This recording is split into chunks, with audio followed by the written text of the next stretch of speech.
KTN 오늘의 주요 뉴스입니다. 연방 상원이 오는 11일 낙태권을 보장하는 법안에 대한 표결을 실시할 예정입니다.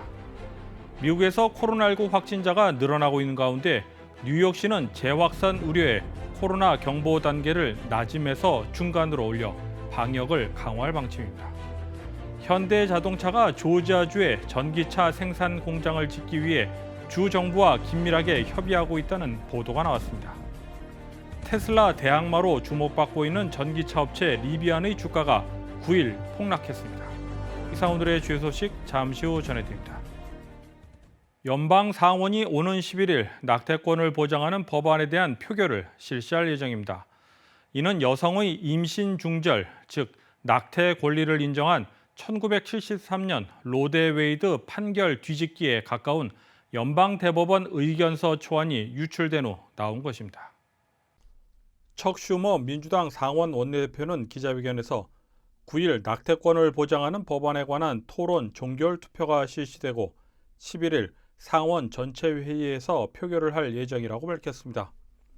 이는 연방 대법원의 로데 웨이드 판결 폐기에 맞서 입법부 표결을 통해 연방정부 차원에서 낙태권을 보장하려는 것으로 풀이됩니다. 슈머 원내대표는 대다수의 미국인들은 여성의 건강과 연관된 낙태권이 보장되기를 희망하고 있다면서 미국인들은 모든 상원의원이 어떤 입장을 취할지 보게 될 것이라고 밝혔습니다. 또한 낙태에 대한 선택은 여성의 권리라고 주장했습니다. 정치권에서는 낙태권 관련 이슈에 대해 오는 11월 선거를 앞두고 출마하는 후보들의 입장이 극명하게 갈릴 것으로 보고 있습니다. 민주당이 낙태권 보장을 입법화하려는 시도에 대해 공화당의 반대로 통과하기는 어렵다는 전망이 우세합니다. 따라서 오는 11월 연방 상원의 표결 결과에 관심이 모아지고 있습니다. 미국에서 코로나19 재유행이 시작된 것 아니냐는 우려가 나오고 있는 가운데 백악관이 의회에 예산 증액을 요청하고 나섰습니다. 뉴욕시도 재확산 우려에 코로나19 경보 단계를 낮음에서 중간으로 올려 방역을 강화할 방침입니다. 관련 내용을 김상은 기자가 보도합니다. 최근 오미크론 변이가 유행하던 1월 말 이후 코로나 확산세가 최고치를 기록하고 있습니다. 뉴욕시 보건국에 따르면 지난주 뉴욕주에서 인구 10만 명당 신규 확진자 수는 242명으로 열흘 전보다 33% 증가했다고 밝혔습니다. 여기에다 집에서 코로나 확진을 확인하는 홈키트를 이용해 양성 판정을 받은 사람들까지 합한다면 실제 감염률은 더 높을 것으로 예상됩니다. 뉴욕시는 이에 따라 지난 2일 코로나 경보 단계를 낮음에서 중간으로 격상해 방역을 강화하고 나섰습니다. 뉴욕주에서의 코로나19 재확산의 주범은 오미크론의 하위 변이인 BA2입니다. 다른 변이보다 전파력이 강한 것으로 알려졌습니다. 뉴욕시뿐만 아니라 전국적으로 코로나 신규 확진자가 크게 늘면서 방역 규제를 다시 강화해야 한다는 주장도 나오고 있습니다. 아슈인 바산 뉴욕시 보건국장은 5일 CNN 방송과의 인터뷰에서 상황이 더 악화될 경우 마스크 의무화를 포함한 방역 정책을 다시 시행할 것이라고 말했습니다.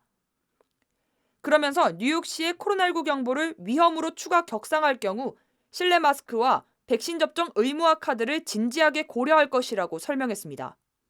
백악관도 올해 가을과 겨울에 걸쳐 인구 1억 명이 코로나 바이러스에 감염될 가능성이 있다고 전망했습니다. 조 바이든 정부는 3월 추가 예산 법안을 제출했으나 당시 코로나19 대응을 위해 225억 달러를 의회에 승인받지 못했습니다.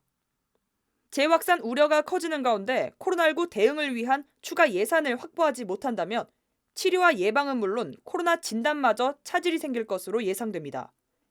KTN 뉴스 김상은입니다.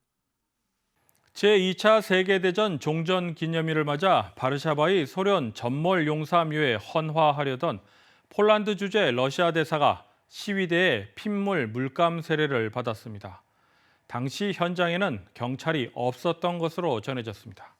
김상은 기자가 보도합니다. 세르게이 안드레예프 폴란드 주재 러시아 대사가 우크라이나 침공을 반대하는 수백 명의 시위대에 둘러싸여 있습니다. 시위대는 안드레예프 대사를 가로막으면서 파시스트, 살인자라고 외칩니다. 5월 9일 러시아의 2차 세계대전 승전 77주년 기념일을 맞아 바르샤바에 있는 소련군 묘지를 방문하는 길에 벌어진 일입니다. 수백 명의 시위대에 둘러싸인 안드레프 대사는 묘지에 들어가지도 못한 채 시위대의 페인트 세례를 받았습니다. 시위대의 일부 사람들은 러시아의 우크라이나 침공으로 사망한 희생자들을 상징하는 피 묻은 흰색 옷을 입고 나타났습니다. 안드레프 대사는 자신과 다른 외교관들이 찰과상 정도만 입고 큰 상처는 입지 않았다고 밝혔습니다. 대사는 그러면서 폴란드 당국에 헌화 계획을 미리 통보했지만 경찰이 뒤늦게 안전 조치를 취했다며 불만을 드러냈습니다. 마리아 자하로바 러시아 외무부 대변인도 이날 사건과 관련해 폴란드를 비난하며 안드레프 러시아 대사는 결국 묘소에 헌화하지 못한 것으로 전해졌습니다. KT 뉴스 김상은입니다.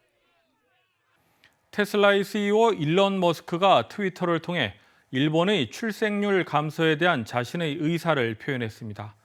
다소 거친 느낌이긴 하지만 일본 출생률 저하를 우려한 것이라고 표현했는데 일본인들의 반응을 김상은 기자가 전해드립니다. 일론 머스크 테슬라 최고 경영자가 트위터에 글을 게시했습니다. 게시한 글에는 당연한 일을 이야기하는 것이지만 출생률이 사망률을 웃도는 변화가 발생하지 않는다면 일본은 결국 소멸하게 될 것이다 라고 썼습니다. 이어서 일본의 소멸은 전 세계에 큰 손실이 될 것이라고 덧붙이기도 했습니다. 머스크가 니혼게이자 신문 등 일본의 출생률과 관련된 뉴스를 보고 트위터에 글을 올린 겁니다. 일본은 2021년 10월 1일 기준으로 총 인구가 전년보다 64만 4천여 명 감소해 역대 최대 폭으로 감소했습니다. 일본 인구는 2007년 이후 15년 연속으로 감소세를 이어가고 있습니다. 머스크의 이번 발언에 일본 네티즌들의 반응도 뜨겁습니다. 일본인 트위터 이용자 상당수가 머스크의 걱정을 불필요한 간섭이라고 말합니다. 일본 네티즌들은 머스크의 트위터에 도쿄의 인구 밀도를 생각하면 선진국보다 빈국을 더 관심 가지라며 비난하기도 했습니다. 머스크는 그동안 전 세계 인구 감소에 대해 경각심을 가져야 한다고 목소리를 내왔습니다. 2019년 중국에서 열린 한 행사에서 마윈 알리바바 창업자와 인구 감소에 대한 이야기를 나눴고 지난해 9월 로스앤젤레스에서 열린 행사에서도 인류 문명에 있어서 최대 위험은 급속히 떨어지고 있는 출생률이라고 언급하기도 했습니다. KTN 뉴스 김상은입니다. 현대자동차가 조지아주에 전기차 생산 공장을 짓기 위해 주 정부와 긴밀하게 협의하고 있다는 보도가 나왔습니다. 공장 건설 최우선 후보지로는 브라이언 카운티가 고려되고 있는 것으로 알려졌습니다. 로이터 통신과 AJC는 9일 보도를 통해 관련 내용에 정통한 복수의 관계자들을 인용, 현대자동차의 전기차 생산 공장 후보지로 조지아주의 브라이언 카운티를 최우선으로 고려하고 있다고 밝혔습니다. 또한 관련 보도들을 종합하면 조지아 전기차 공장에선 미국 시장을 겨냥한 새로운 전기 SUV 아이오닉 7과 EV9이 생산될 예정이며 조 바이든 대통령의 이달 말 방한 일정에 맞춰 투자 계획을 발표하기 위해 노력하고 있다고 전했습니다. 고용 규모는 약 8,500명이라고 덧붙였으나 예상 투자액 등의 자세한 세부 사항은 아직 알려지지 않았습니다. 한편 현대자동차 측과 조지아 주지사실은 관련 내용에 대한 입장을 표명하지 않고 있습니다.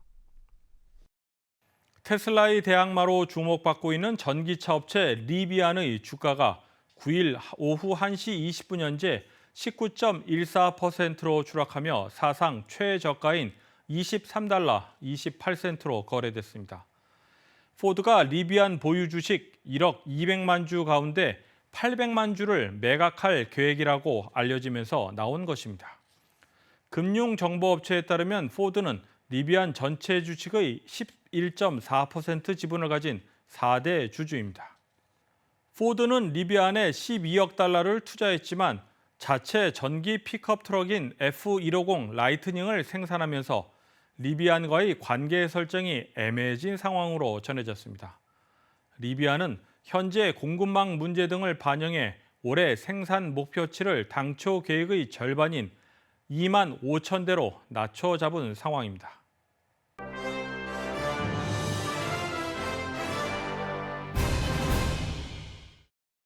미국이 우크라이나에 군사 정보를 제공하는 것이 확전의 빌미를 제공할 수도 있다는 지적이 나왔습니다. 미국의 관여가 확인될수록 서방 국가들이 전쟁을 부추긴다는 러시아 측 명분만 키워주고 러시아를 자극해 전쟁에 말려들 수도 있다는 비판입니다. 미국은 제한선을 지킨다고 항변하지만 그 선은 블라디미르 푸틴 러시아 대통령의 자의적인 판단에 달려있기에 매우 모호하다는 것입니다. 바체플라프 볼로딘 러시아 하원 의장은 미국이 사실상 군사작전을 조직하고 진행하고 있다며 미국을 향해 경고했습니다. 우크라이나 수도 키이우에 블라디미르 푸틴 러시아 대통령이 권총을 물고 있는 조형물이 설치됐습니다. 우크라이나인 예술가 디미트로 이우의 작품으로 권총 자살이라는 이름으로 지난 8일 설치됐습니다. 조형물에 부착된 명판에는 전범에겐 두 가지 길이 있다로 시작해 푸틴과 나치 독일의 아돌프 히틀러를 합친 푸틀러라는 이름을 거론했습니다. 키이우 시민들은 우크라이나 국기를 두른 채 기념사진을 찍는 등 조형물 설치를 반겼습니다. 애틀랜타 경찰이 월요일 아침 버스 정류장에서 한 무리가 어린이들을 향해 총을 쐈다고 밝혔습니다.